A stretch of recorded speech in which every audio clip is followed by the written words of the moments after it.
Hello everyone and welcome to today's video.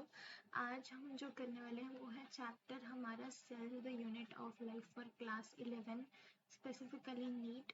और उसके अंदर हम हमारा पहला पॉडकास्ट लेक्चर बना रहे हैं जिसमें फास्ट रिवीजन पॉडकास्ट में हम फास्ट रिवीजन करते हैं। ठीक है, तो वेलकम टू दिस वीडियो। अब मैं आपको बताती हूँ कि इस सीरीज़ को आप कैसे फॉलो कर सकते हो। मतलब मैं जो है मैं बोलती जाऊंगी, ठीक है, और आपको मेरे को सुनना है और आपका पूरा जो चैप्टर है वो अच्छे से रिवाइज हो जाएगा। ओके, सो ये हमारा बॉटनी का फर्स्ट चैप्टर है which is cell the unit of life. तो अब हम इस पॉडकास्ट लेक्चर को स्टार्ट करते हैं। ठीक है, तो देखो, सबसे पहले हमारे पास एक चीज आती है वो होती है सेल। सेल क्या होता है हमारा? Cell is the fundamental structural and functional unit of life. Cell हमारी fundamental structural and functional unit of life होती है। अगर आप अपने आसपास देखोगे, अगर आप अपने अराउंड देखोगे तो आपको दो तरीके की चीजें दिखेंगी। एक होती है आपकी लिविंग चीजें और एक होती है आपकी नॉन लिविंग चीजें। सिंपल सी बात है, जो चीजें लिविंग होती हैं उनके पास सेल प्रेजेंट होता है। यहाँ पे सेल प्रेजेंट होता है और यहाँ पे सेल एब्सेंट होता है। इन केस में हमारा सेल जो है वो एब्सेंट होता है। ठीक है, तो ये हमारी बातें होती हैं। इसको सही से तो यहाँ पे जो मैं लिखती जाऊंगी ना वो आपको सिर्फ समझाने के लिए मैं लिख रही हूँ। आपको साथ साथ वो लिखने की जरूरत नहीं है। ठीक है, ये सिर्फ हम रिवीजन पर्पस के लिए कर रहे हैं।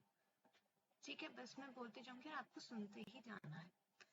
तो देखो, हमारी इन एनिमेट चीजों को हम, जो नॉन लिविंग चीजें होती है ना हमारी, उन्हीं को हम क्या बोलते हैं? उन्हीं को हम बोल देते हैं इन एनिमेट। और सिंपल सी बात है, अगर इनको इन एनिमेट बोल रहे हैं तो लिविंग वाली को क्या बोलेंगे? एनिमेट।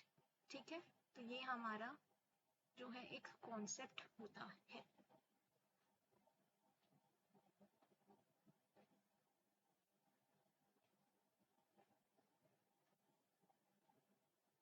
इतनी बात आपको समझ आ गई? अब देखो, अब मैंने क्या बोला है कि सेल इज दी फंडामेंटल। अब देखो, फंडामेंटल का क्या मतलब है? फंडामेंटल की वो बेसिक यूनिट ऑफ लाइफ है, उससे छोटी कोई भी इंडिपेंडेंट चीज एग्जिस्ट नहीं कर सकती है। ठीक है, एस का क्या मतलब है? Structural unit of life. इसका क्या मतलब है कि वो बॉडी, किसी भी लिविंग ऑर्गेनिज्म की जो बॉडी है ना, उसका क्या फॉर्म करती है?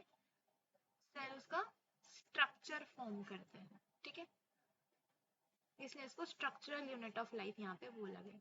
और एफ दोबारा यानी कि फंक्शनल। अब फंक्शनल यूनिट ऑफ लाइफ कैसे? फंक्शनल यूनिट ऑफ लाइफ ऐसे कि वो बॉडी के अंदर जो एसेंशियल फंक्शंस होते हैं, जो उसको लिविंग स्टेट में रहने में उसका हेल्प करते हैं, उस सेल वो फंक्शंस परफॉर्म करता है। क्या होता है यहाँ पे? हमारे पास डिवीजन होता है लेबर का। डिवीजन ऑफ लेबर यहाँ पे हमें दिखाई देता है। ठीक है, तो ये इतनी बातें हो गई। अब मैं आपको बताती हूँ कि बिलो द बेसिक यूनिट यानी cell no independent existence is possible. अब आपको मुझे बताना है कि ये स्टेटमेंट ट्रू है या फॉल्स है। आपको ये मुझे बताना है और ये आंसर आपको क्या करना है? कमेंट करना है। ठीक है, मैंने एक स्टेटमेंट बोला, that is below the basic unit cell no independent existence is possible। ये स्टेटमेंट ट्रू है या फॉल्स है? अब आपको इसका मेरे को बताना है कि आंसर इसका ए होगा या फिर बी होगा, तो आप इसका कमेंट करना। अब आपको मैं बताती हूँ कि जैसे आपके पास ऑर्गेनिजम्स हैं, जैसे कि आपके पास वायरस है, जैसे कि वायरॉइड्स हैं। ठीक है, जैसे कि आपके पास वायरसॉइड्स हैं और जैसे कि आपके पास प्रायोन्स हैं। ये सारे जो आपको दिख रहे हैं ना, ये सारे के सारे होते हैं ए सेलुलर स्ट्रक्चर्स।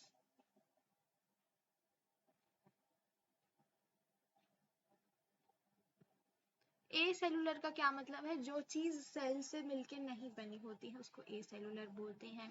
ठीक है, तो ए सेलुलर यानी does not contain any cell, do not have cell. ठीक है, ये आपके पास हो गया। अब हमारे पास एक चीज आती है, अब हम ऑर्गेनिजम्स को क्लासिफाई करें अगर, तो ऑर्गेनिजम्स हमारे पास क्लासिफाई हो सकते हैं एज यूनिसेल्यूलर और दूसरा एज मल्टी सेल्यूलर। अब ये जो यूनिसेल्युलर ऑर्गेनिजम्स होते हैं ये एक सिंगल सेल से बने होते हैं, और जो मल्टी सेल्युलर ऑर्गेनिजम्स होते हैं वो मल्टीपल सेल से बने होते हैं। यूनिसेल्युलर ऑर्गेनिजम्स को सिंगल सेल्ड ऑर्गेनिजम्स भी बोलते हैं और उनको मल्टी सेल्ड ऑर्गेनिजम्स। ठीक है, अब ये जो सिंगल यानी यूनिसेल्युलर ऑर्गेनिजम्स है ना, ये इंडिपेंडेंट एग्जिस्टेंस शो करते हैं, शो इंडिपेंडेंट एग्जिस्टेंस।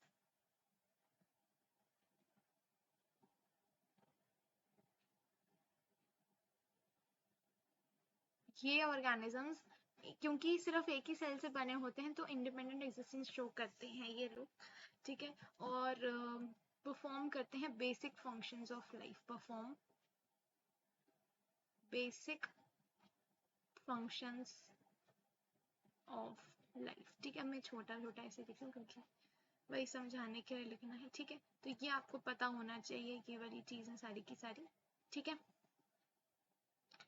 उसके बाद आप यूनिसेलुलर में अगर आप देखोगे एग्जांपल्स की बात करोगे तो यूनिसेलुलर में एग्जांपल्स आ जाते हैं आपके पास, जैसे कि अमीबा आ जाता है।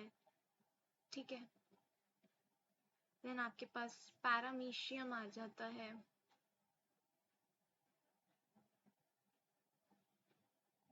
मल्टी सेलुलर की बात करें तो आपके पास आ जाते हैं इसके अंदर bodies of plants and animals.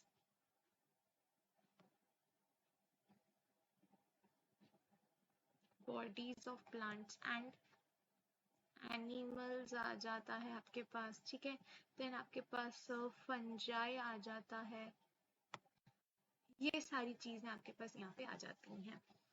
आगे बढ़ा जाए तो मल्टी सेलुलर ऑर्गेनिजम्स जो है, मल्टी सेलुलर ऑर्गेनिजम्स शो करते हैं ऑर्गन सिस्टम या फिर टिश्यू लेवल ऑर्गेनाइजेशन। ठीक है, उसके बाद आगे यूनिसेलुलर ऑर्गेनिजम्स को और आगे क्लासिफाई कर सकते हैं into unicellular eukaryotes and unicellular prokaryotes. Unicellular eukaryotes and unicellular prokaryotes. ठीक है, अब आपको 5 किंगडम क्लासिफिकेशन के बारे में पता होना चाहिए कि आपके पास 5 किंगडम्स होते हैं।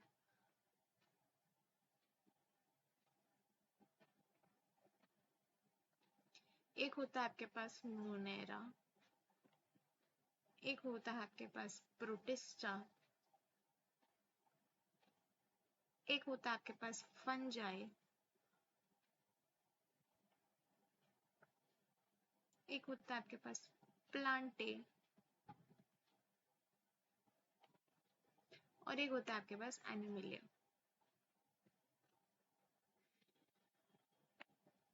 ठीक है, बात करें अगर इन सब की तो मोनेरा के अंदर आपके सारे के सारे प्रोकैरियोट्स जो हैं, सारे के सारे प्रोकैरियोट्स आ जाते हैं।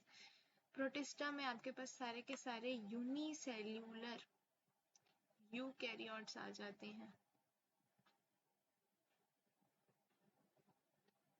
ठीक है, फंजाई में आपके पास सारी की सारी फंगस आ जाती है। प्लांटे में सारे के सारे आपके प्लांट्स आ जाते हैं।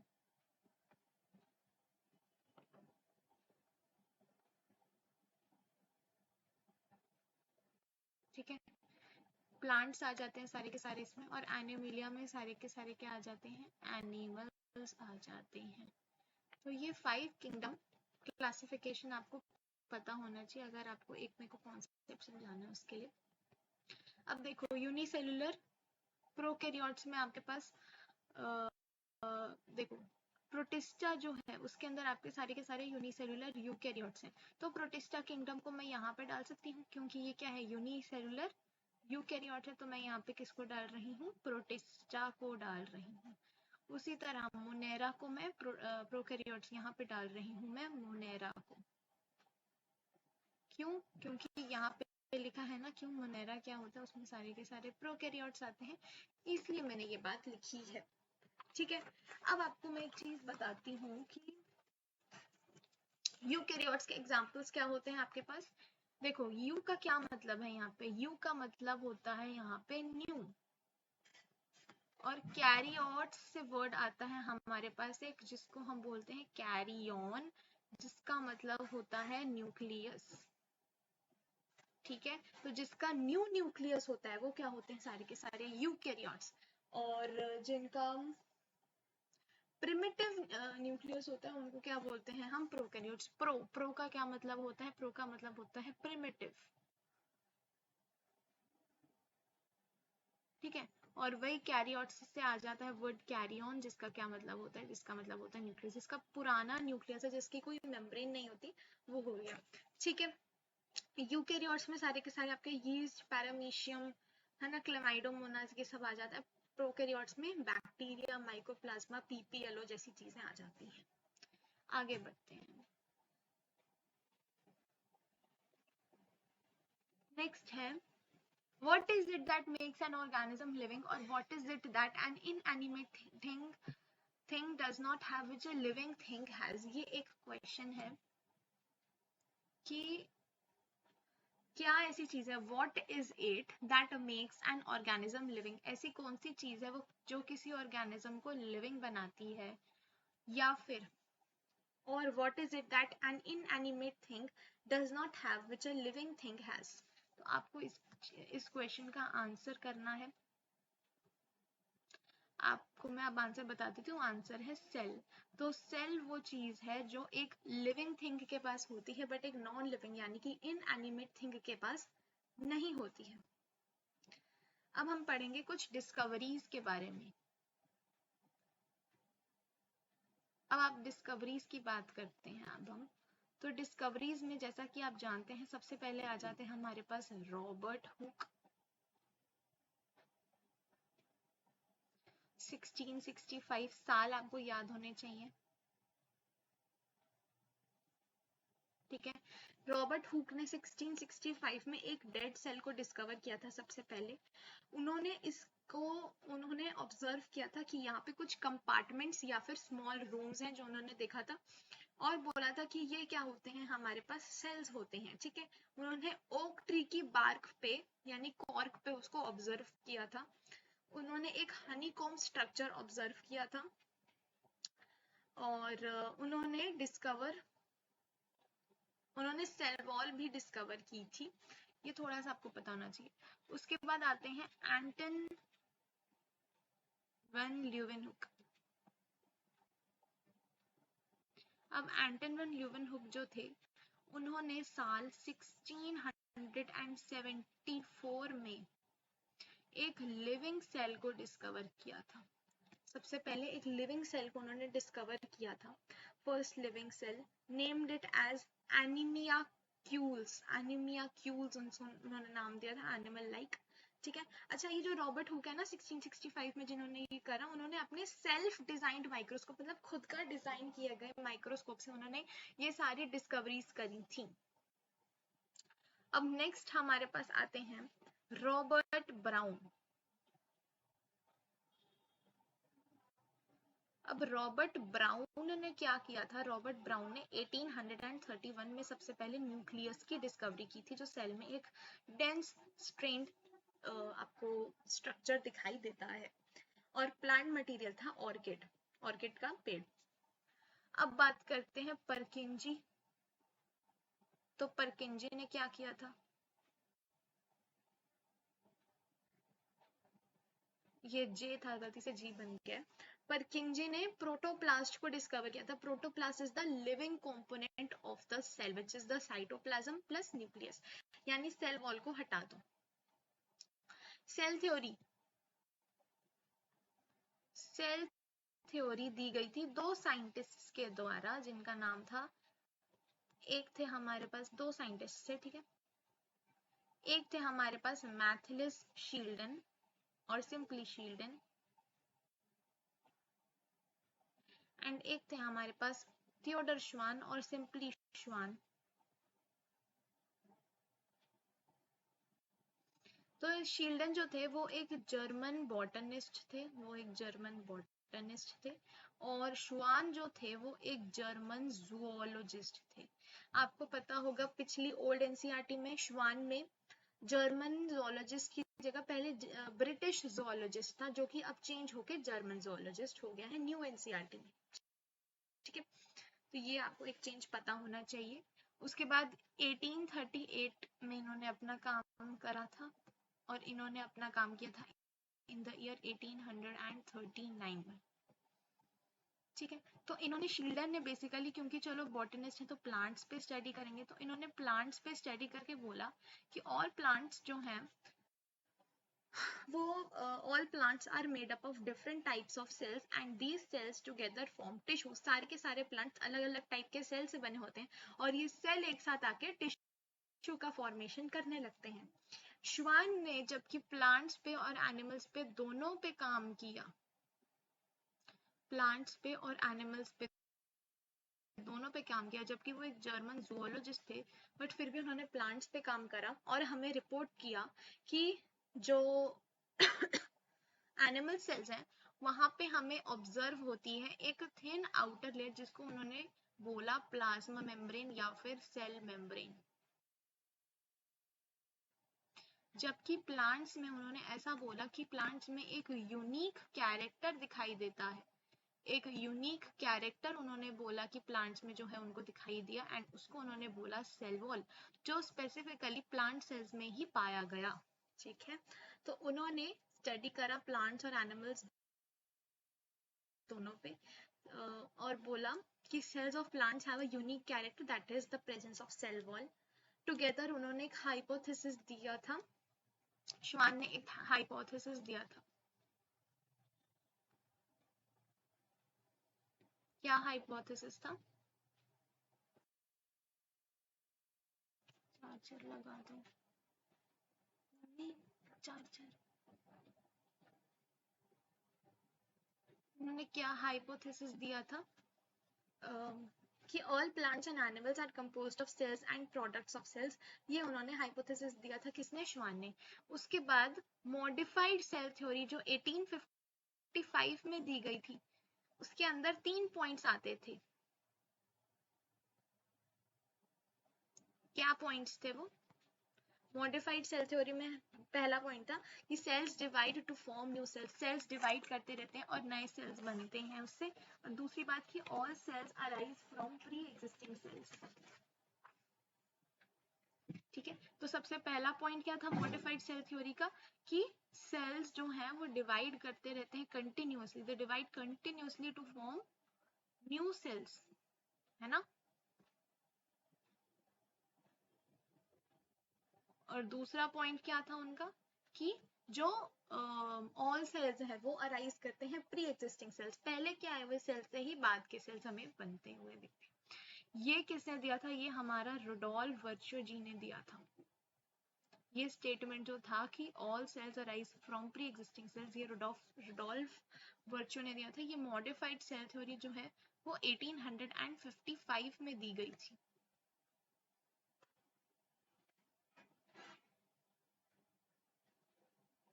तो ये आपको बात जो है पता होनी चाहिए। ठीक है, और उन्होंने एक मॉडिफाइड हाइपोथेसिस दिया था शील्डन और श्वान का, तो उन्होंने एक फाइनल शेप दे दी थी। तो तीसरा पॉइंट जो था वो था कि all plants and animals are composed of cells and products of cells. इसका क्या मतलब है? सेल्स तो समझ आ गया कि सारे प्री एग्जिस्टिंग सेल से बनेंगे, बट प्रोडक्ट्स ऑफ सेल्स से क्या मतलब हमें समझ आता है कि जैसे मतलब मान लो हमारे पास एक ये सेल है, ये सेल डिवाइड करके 2 डॉटर सेल्स बनाता है,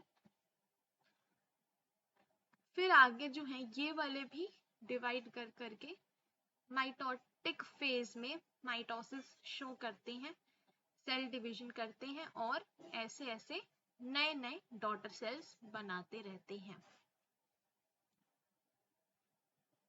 ठीक है, तो ऐसे इसी पूरे स्ट्रक्चर को हम क्या बोलेंगे? ये क्या होता है? प्रोडक्ट ऑफ सेल्स होता है।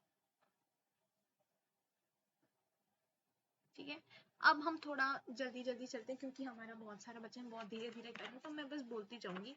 ठीक है, अब देखो फाइनल सेल थ्योरी जो आज के हम टुडेज एरा में हम देखते हैं उसमें 2 पॉइंट्स आते हैं। पहला, all living organisms are composed of cells and products of cells, वही बात।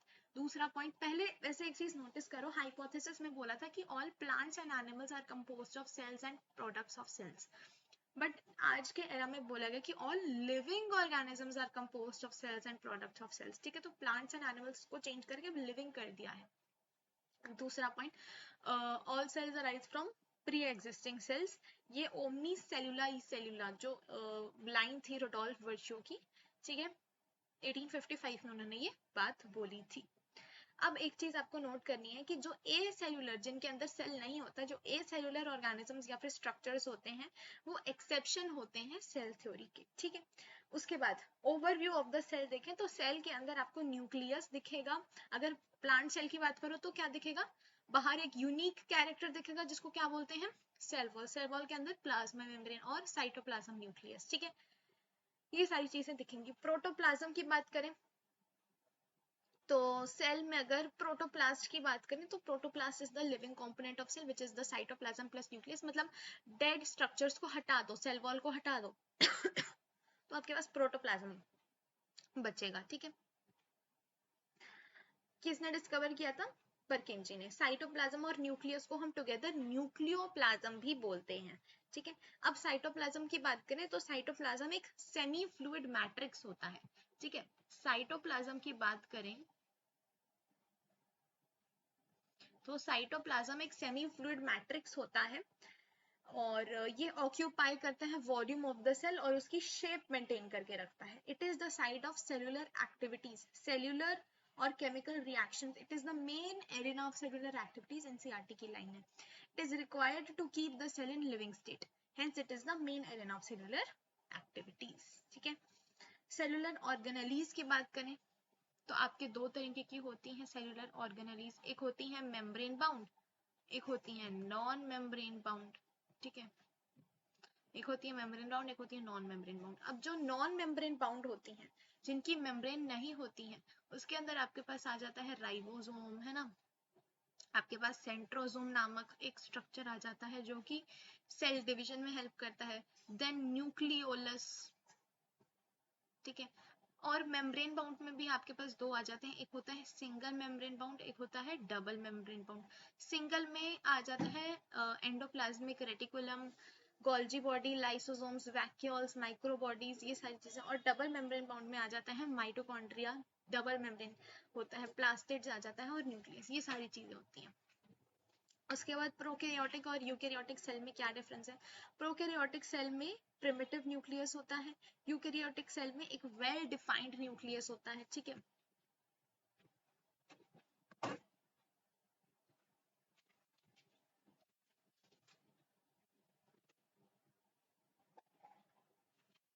एक प्रोकैरियोटिक सेल होता है और एक यूकैरियोटिक सेल होता है।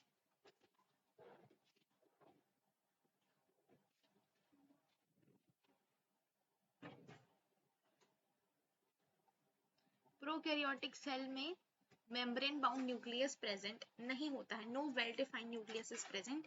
यहाँ पे इंसिपिएंट न्यूक्लियस होता है जो क्लियरली विजिबल भी नहीं होता, इंसिपिएंट न्यूक्लियस होता है।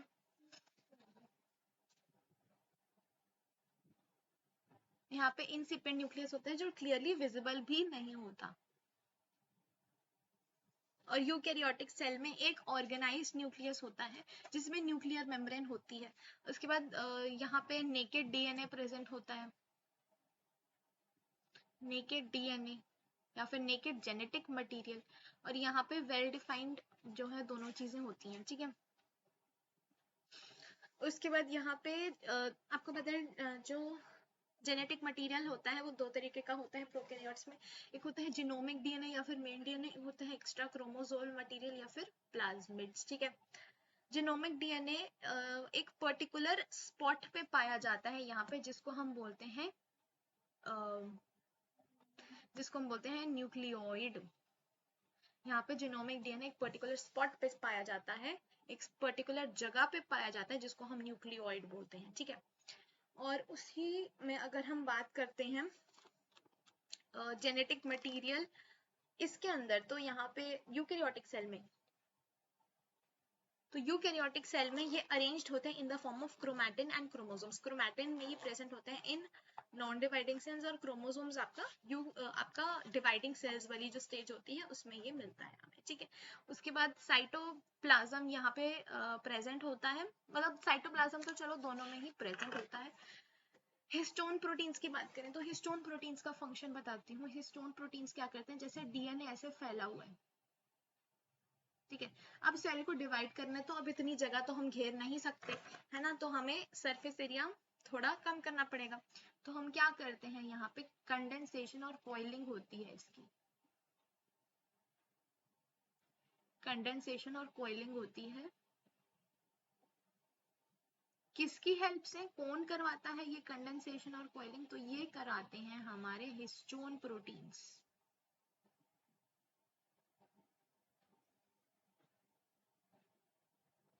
ठीक है। और वो कैसे अरेंज होता है, कुछ ऐसे ऐसे ऐसे ऐसे करके ये अरेंज हो जाता है, ठीक है, ठीक है। और फिर ये फाइनली कुछ ऐसी सी शेप ले लेता है, ये भी ऐसी सी शेप ले लेता है, ठीक है। तो ऐसे ही हमारे पास होता है ये हिस्टोन प्रोटीन्स, ये कंडेंसेशन और कॉइलिंग कराते हैं। बट जब यहाँ पे मतलब हमारा डीएनए प्रेजेंट ही नहीं है, जब हमारा ऐसे डीएनए यहाँ पे मतलब उसकी न्यूक्लियर मेम्ब्रेन ही नहीं है, तो हिस्टोन प्रोटीन्स का क्या ही फायदा रखना, है ना। तो प्रोकैरियोट्स में हिस्टोन प्रोटीन्स नहीं होते, यहाँ पे नॉन हिस्टोन बेसिक प्रोटीन्स होते हैं, ठीक है। यूकैरियोटिक सेल्स में होते हैं हिस्टोन प्रोटीन्स। सेलुलर ऑर्गेनेलीज की बात करें तो यहाँ पे प्रोकैरियोट्स में हमारे पास नॉन मेम्ब्रेन बाउंड होते हैं, और यूकैरियोट्स में हमारे पास मेम्ब्रेन, नॉन मेम्ब्रेन बाउंड भी हो सकते हैं, मेम्ब्रेन बाउंड भी हो सकते हैं। अगर मेम्ब्रेन बाउंड हैं तो वो सिंगल भी हो सकते हैं, जैसे कि lysosomes, Golgi body, endoplasmic reticulum, और डबल भी हो सकते हैं, जैसे माइटोकॉन्ड्रिया, प्लाज्मिड्स, प्लास्टिड्स हो गए, और न्यूक्लियस हो गया, ये सारी चीजें। यहाँ पे राइबोसोम्स 70s टाइप होते हैं प्रोकैरियोट्स में, यहाँ पे राइबोसोम्स 70s प्लस 80s दोनों टाइप के होते हैं, ठीक है। उसके बाद ये जो है प्रोकैरियोटिक सेल्स ज्यादा स्मॉल होते हैं इन साइज, और जल्दी जल्दी रैपिडली ये मल्टीप्लाई करते हैं बहुत फास्ट, ठीक है। और यहाँ पे हमें कंपार्टमेंटलाइजेशन, हमें एनसीईआरटी में एक लाइन लिखा हुआ है कि यूकैरियोट्स जो है ना, तो यूकैरियोट्स में एक चीज लिखी है कि यहाँ पे क्या होता है, कंपार्टमेंटलाइजेशन होता है, कंपार्टमेंटलाइजेशन। कंपार्टमेंटलाइजेशन का क्या मतलब है कि कंपार्टमेंट्स में यहाँ पे हमारे पास जो है चीजें होती हैं, कैसे होती हैं, मान लो ये हमारे पास एक यूकैरियोटिक सेल है, मान लो ये यूकैरियोटिक सेल है, थोड़ा अच्छा सा बनाते हैं।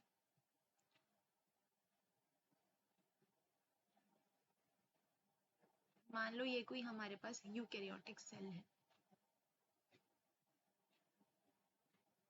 और इस सेल में आपको क्या दिख रहा है कि डीएनए जो है वो अरेंज है in the form of chromosome, एक जगह पे है, मेम्ब्रेन बाउंड है वो चीजें, मतलब वो वैसे प्रेजेंट है। उसके बाद आपका माइटोकॉन्ड्रिया जो है वो ऐसे यहाँ पे आपका है, ठीक है। उसके बाद आपके लाइसोसोम्स ऐसे ऐसे हैं, ठीक है। देन आपका एंडोप्लाज्मिक रेटिकुलम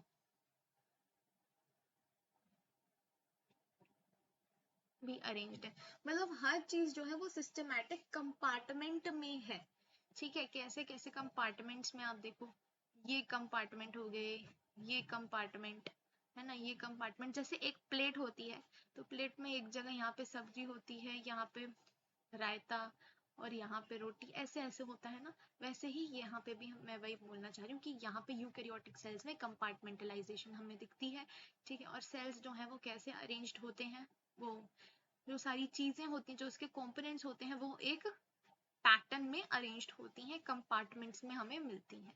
पर यूकैरियोट प्रोकैरियोट में हमें कंपार्टमेंटलाइजेशन नहीं दिखता, सिर्फ यूकैरियोट्स में दिखाई देता है, ठीक है। तो ये पॉइंट आपको पता होना चाहिए।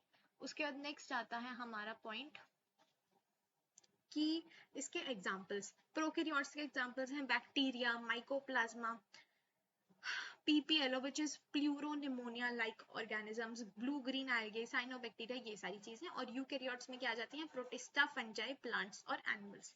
तो बेसिकली वो चार किंगडम इन्होंने किसको छोड़ के ले लिया, मोनेरा को छोड़ दिया। मोनेरा में क्यों क्यों क्यों छोड़ दिया मोनेरा को? क्योंकि उसके अंदर प्रोकैरियोट्स थे। ठीक है, चलो अब plant cell versus animal cell करते हैं। तो प्लांट सेल की बात करें तो एक टिपिकल प्लांट सेल अगर मैं लूँ तो मैं अनियन पील सेल लूंगी, और अगर एनिमल की बात करें तो मैं ह्यूमन का चीक सेल लूंगी। क्या डिफरेंस होता है? अब मान लो कोई प्लांट सेल है और यहाँ पे कोई एनिमल सेल है, तो आप देखोगे प्लांट सेल में आपको सेल वॉल दिखाई देगी, एनिमल सेल में सेल वॉल नहीं दिखाई देगी। ये एनिमल सेल है, आप देखो अगर ढंग से तो यहाँ पे आपको सेल वॉल दिखाई देगी, यहाँ पे आपको नहीं दिखाई देगी। यहाँ पे आपको अंदर की तरफ दिखाई देगी प्लाज्मा मेम्ब्रेन, यहाँ पे आपको दिखाई देगा एक न्यूक्लियस और एक लार्ज सेंट्रल वैक्यूल दिखाई देगी, लार्ज सेंट्रल वैक्यूल, जो कि 90% स्पेस प्लांट सेल में ऑक्यूपाई करती है। ठीक है, जबकि एनिमल सेल में ये नहीं दिखाई देगा। एनिमल सेल में आपको सिंपली प्लाज्मा मेम्ब्रेन दिखाई देगी बाहर की तरफ, साइटोप्लाज्म दिखाई देगा और न्यूक्लियस। यहाँ भी साइटोप्लाज्म होगा। ठीक है, और यहाँ भी आपको साइटोप्लाज्म दिखाई देगा। ठीक है, तो ये चीजें होती हैं। अब ऐसी क्या क्या चीजें हैं जो प्लांट सेल में नहीं होती और एनिमल सेल के पास होती, और एनिमल सेल के पास होती बट प्लांट सेल के पास नहीं होती? तो प्लांट सेल में वही पहली बात, सेल वॉल जो है सिर्फ प्लांट सेल में पाई जाती है, एनिमल सेल में नहीं पाई जाती। एक बात नोट कर लो कि प्लांट सेल में जो है फूड जो है वो स्टोर होता है in the form of starch, वो ट्रांसपोर्ट होता है in the form of sucrose, जबकि एनिमल सेल में जो फूड है वो स्टोर होता है in the form of glycogen. ठीक है, एनिमल सेल में आपको प्रेजेंस ऑफ सेंट्रोसोम या फिर सेंट्रियोल्स दिखाई देगा, जो कि प्लांट सेल में नहीं होता, जो कि सेल डिवीजन में हेल्प करता है। सेल डिवीजन प्लांट में दूसरे तरीकों से होता है। ठीक है, उसके बाद cells differ greatly in size, shape and activities. जल्दी जल्दी मैं सबकी चीजें बोल रही हूँ। लार्जेस्ट आइसोलेटेड सेल आपको पता है ऑस्ट्रिच का अंडा होता है, ऑस्ट्रिच एग। सम लॉन्गेस्ट सेल की बात करें तो नर्व सेल जो है सबसे ज्यादा लॉन्गेस्ट सेल होता है बॉडी का। टिपिकल यूकेरियोटिक सेल का देखें तो उसका साइज होता है 10 to 20 माइक्रोमीटर। ह्यूमन आरबीसी का साइज होता है about 7 micrometre in diameter. Bacteria का साइज होता है 3 to 5 माइक्रोमीटर। टिपिकल बैक्टीरिया का 1 to 2 माइक्रोमीटर। माइकोप्लाज्मा का होता है 0.3 माइक्रोमीटर इन लेंथ, इसलिए इसको क्या बोलते हैं? स्मॉलेस्ट सेल बोलते हैं। पीपीएलओ का होता है अबाउट 0.1 माइक्रोमीटर। ठीक है, अब नोट करो कि जो साइज होता है वायरस का वो होता है 0.02 से लेके 0.2 माइक्रोमीटर तक का। ठीक है, सेल्स की शेप देख लेते हैं। राउंड और ओवल कौन से होते हैं? हाँ, हमारे मीजोफिल सेल्स होते हैं। राउंड और बाइकॉनकेव कौन से होते हैं? आरबीसी या फिर एरिथ्रोसाइट्स। लॉन्ग और ब्रांच्ड होते हैं नर्व सेल्स या फिर न्यूरॉन्स। लॉन्ग और नैरो होते हैं कॉलुमिनार एपिथेलियल सेल्स, जिसका आप स्ट्रक्चरल ऑर्गेनाइजेशन में ज्यादा अच्छे से पढ़ोगे। इलोंगेटेड होते हैं ट्रैकीड्स, और अमीबॉइड शेप के होते हैं आपके व्हाइट ब्लड सेल्स या फिर ल्यूकोसाइट्स। ठीक है, ये मैंने बता दिया। अब मैं आपको एक और स्टेटमेंट दे रही हूँ, उसका भी आपको आंसर बताना है कि वो ट्रू है या फिर फॉल्स है, कमेंट्स में बताना है आपको। ठीक है, जब ये वीडियो खत्म हो जाएगी तो आपको मैं एक स्टेटमेंट बोल रही हूँ कि the shape of the cell may vary with the function that they perform, कि जो सेल की शेप है क्या वो वेरी कर सकती है उस हिसाब से कि उसका क्या फंक्शन है। इसका भी ए फॉल्स या फिर बी ट्रू, इसका भी आपको आंसर कमेंट करना है।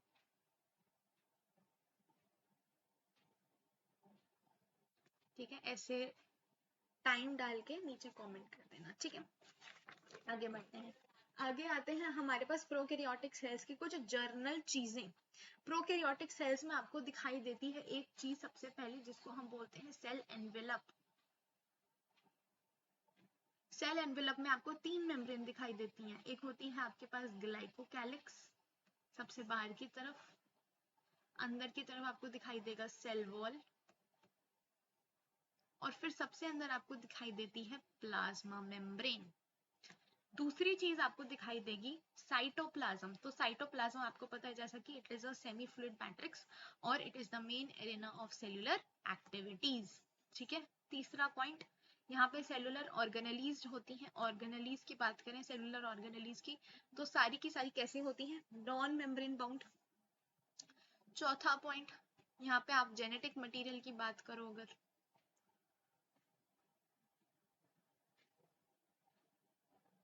तो जेनेटिक मटेरियल कैसा होता है? दो तरीके का होता है।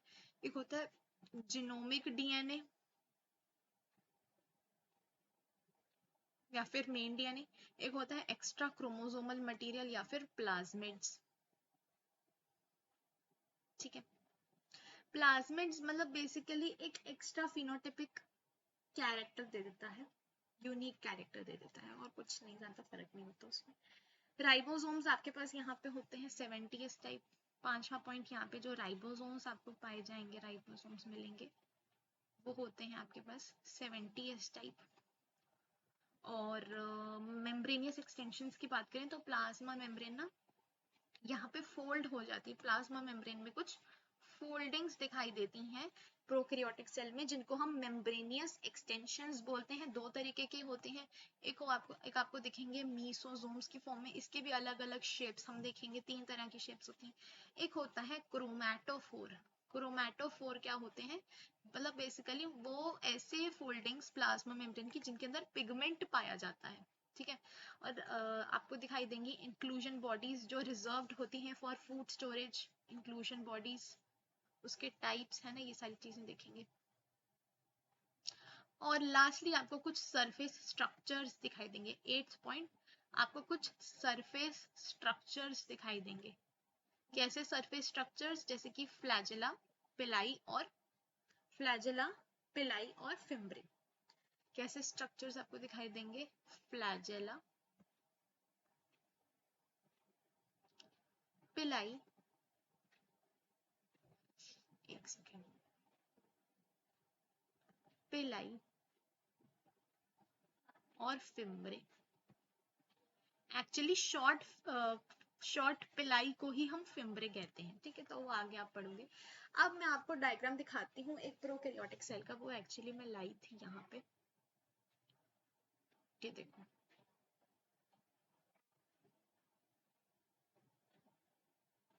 तो बेटर कर लेते हैं इसको। ठीक है, देखो, तो ये आप स्ट्रक्चर देखोगे तो ये स्ट्रक्चर है आपका एक प्रोकैरियोटिक सेल का। ठीक है, इसके सारी की सारी चीजें पढ़ लेते हैं एक बारी, है ना। देखो, सबसे पहले आपको दिखाई दे रहा है यहाँ पे सेल एनवेलप। सेल एनवेलप जैसे कि मैंने बताया था, 3 लेयर्स दिखती हैं। सबसे बाहर की तरफ क्या दिख रही है? ये वाली सबसे बाहर की तरफ है आपकी ग्लाइकोकैलिक्स। उसके अंदर आपको क्या दिखाई दे रही है? सेल वॉल दिखाई दे रही है, और सबसे अंदर प्लाज्मा मेम्ब्रेन। ठीक है, उसके बाद राइबोसोम्स की बात करें तो 70s टाइप यहाँ पे राइबोसोम्स आपको दिखाई देंगे। जेनेटिक मटेरियल की बात करें तो जीनोमिक डीएनए पाया जाएगा, जहाँ पे जैसा कि मैंने बताया था हिस्टोन प्रोटीन्स नहीं होंगे, non histone basic proteins present होंगे। ठीक है, इंक्लूजन बॉडीज जैसा कि मैंने बताया रिजर्व्ड होती हैं फूड स्टोरेज के लिए। यहाँ पे ब्लू ब्लू जो चीजें आपको ऐसे दिख रही, ये है इंक्लूजन बॉडीज। ठीक है, ये सरफेस स्ट्रक्चर्स आपको ऑरेंज ऑरेंज वाले दिखाई दे रहे होंगे। बड़े वाले जो स्ट्रक्चर है, बड़ा वाला, वो है आपके पास पिलाई। देखो यहाँ पे लिखा है, बड़ा वाला है पिलाई। छोटा वाला जो है यहाँ पे, छोटा वाला, वो छोटे वाले में क्या लिखा है कि वो है फिम्ब्रे। और साथ में ये जो लंबा सा निकलता हुआ दिख रहा है, ये क्या है? फ्लैजेला। फ्लैजेला एक्चुअली प्लूरल होता है, सिंगुलर होता है फ्लैजेलम। ठीक है, और आपको मेम्ब्रेनस एक्सटेंशंस में दिखाई दे रहे होंगे मीसोसोम्स, क्रोमैटोफोर्स आई थिंक नहीं दिखाई दे रहे होंगे ना। तो ये सारी चीजें हमने पूरी कवर कर ली। ये प्रोकैरियोटिक सेल में होता है। आपको चाहिए तो आप इसका स्क्रीनशॉट यहाँ से ले सकते हो। ले सकते हो अब आप, एक सेकेंड। हाँ, ठीक है, तो आई होप आपने ले लिया होगा। आगे बढ़ते हैं अब हम। अब नेक्स्ट चीज जो हमें पढ़नी है दैट इज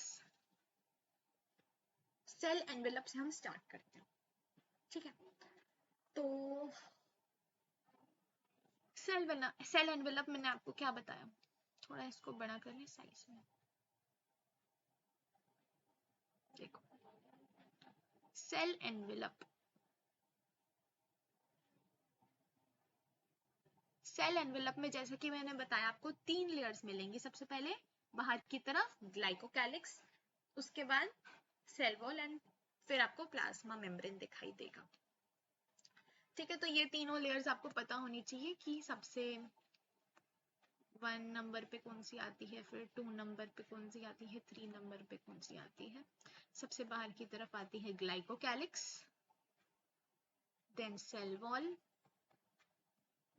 और लास्टली आपके पास आती है प्लाज्मा मेम्ब्रेन। ठीक है, तो अगर आप बाहर से अंदर की तरफ जाओगे तो वो कुछ ऐसे आपको दिखाई देगा। ठीक है, उसके बाद अकरेंस कहाँ कहाँ पे पाए जाएंगे, ये most of the bacteria prokaryotes में जैसा कि आपको पता है पाया जाएगा।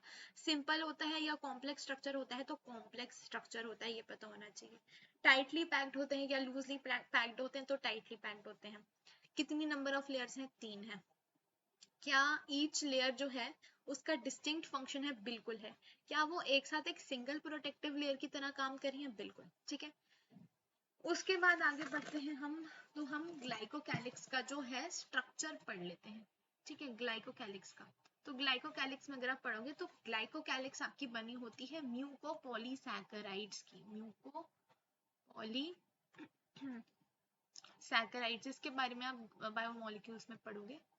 तो म्यूकोपॉलीसैकेराइड्स से बनी होती है, किससे, पॉलीसैकेराइड्स प्लस म्यूकस क्या बनेगा, म्यूकोपॉलीसैकेराइड्स। ठीक है, अब ये अलग अलग डिफर करती हैं इन स्ट्रक्चर, केमिकल कॉम्पोजिशन। 2 तरीके की होती हैं ये, एक होती है लूज शीथ या फिर स्लाइम लेयर, लूज शीथ होती है, एक होता है थिक और टफ।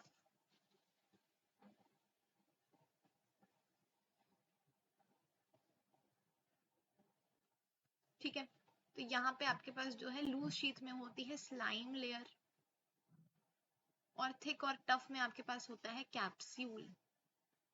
ठीक है, तो ये होता है स्लाइम लेयर ना, कुछ ऐसी सी होती है, बड़ी स्लाइमी स्लाइमी सी। थिक और टफ कैप्सूल जो है वो कुछ ऐसी सी होती है। ठीक है, ऐसी सी नहीं, ऐसी सी। ठीक है, अब इसका क्या होता है, इसका गमी और स्टिकी अपीयरेंस होता है। ठीक है, और ये जो है, ये यहाँ पे 2 तरीके के बैक्टीरिया आपको मिलेंगे, एक होता है कैप्सुलेटेड बैक्टीरिया, एक होता है कैप्सुलेटेड बैक्टीरिया, एक होता है non capsulated bacteria. Capsulated bacteria में कैप्सूल प्रेजेंट होगी, नॉन कैप्सुलेटेड बैक्टीरिया में कैप्सूल प्रेजेंट नहीं होगी। अगर कैप्सूल प्रेजेंट है तो वो प्रोटेक्ट करती है बैक्टीरिया को from host immune system, host के इम्यून सिस्टम में, जिस होस्ट मतलब जिस ऑर्गेनिज्म के अंदर वो रह रहा है वो होस्ट हो जाता है, तो होस्ट के इम्यून सिस्टम से, ताकि वो उसको ना मार दे, उससे बचाता है। कैप्सुलेटेड बैक्टीरिया जो है वो वायरुलेंट होता है, पैथोजेनिक होता है। नॉन कैप्सुलेटेड बैक्टीरिया ए वायरुलेंट या फिर नॉन पैथोजेनिक होता है। यहाँ पे आपको एक बार नोट करनी है, क्या, अबाउट स्ट्रेप्टोकोकस, स्ट्रेप्टोकोकस।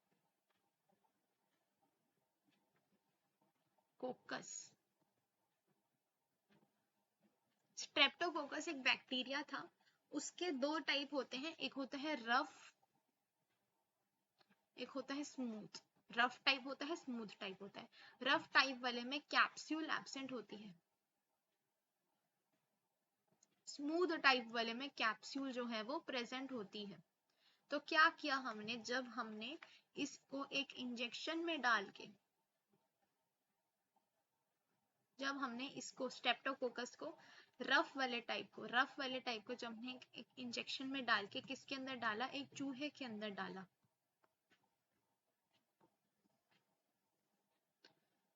कैसा लग रहा है मेरा चूहा? तो जब हमने रफ टाइप स्ट्रेप्टोकोकस को, जिसके अंदर जो वो है कैप्सूल है वो एब्सेंट है, तो रफ टाइप वाले को जब डाला तो चूहा जो था वो जिंदा रहा, वो लाइव रहा। बट जब हमने स्मूथ वाले के अंदर डाला, स्मूथ वाले को हमने जब चूहे में डाला,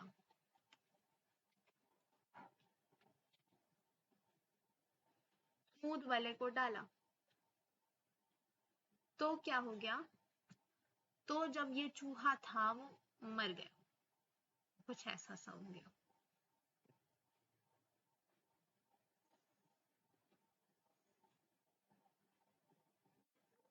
डेड हो गया। ठीक है, ये हो गया। स्टेप्टोकोकस वाली चीज होगी। सेल वॉल की बात करें तो वो एक रिजिड नॉन लिविंग स्ट्रक्चर होता है। अब उसका अकरेंस देखते हैं जल्दी। तो अगला जो अब ये